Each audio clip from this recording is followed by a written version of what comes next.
Tragedia sulla statale. Il dottor Ciriaco Meloni, ortopedico di 44 anni, originario di Bilti, è morto nella notte sulla strada statale 729 Sassari-Olbia, dopo aver investito un cinghiale. Io sono Matteo e ti ringrazio per essere qui sull'Isola Informa.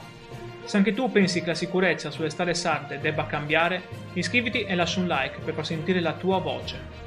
L'incidente è avvenuto a luna di notte nei pressi di Ploaghe, sulla Sassari-Olbia.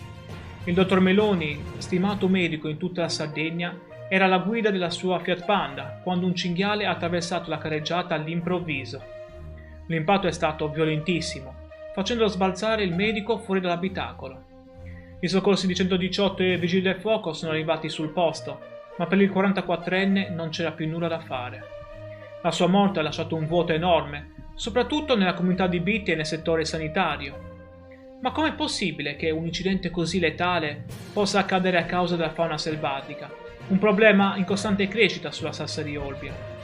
Le indagini della polizia stradale continuano, ma si tratta del quinto incidente grave in zona questo mese.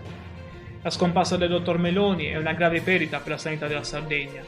Questo incidente solleva ancora una volta il problema urgente della sicurezza sulla strada statale 729 e del controllo della fauna selvatica. Iscriviti all'Isola Informa per restare aggiornato su quello che avviene nelle strade sarde.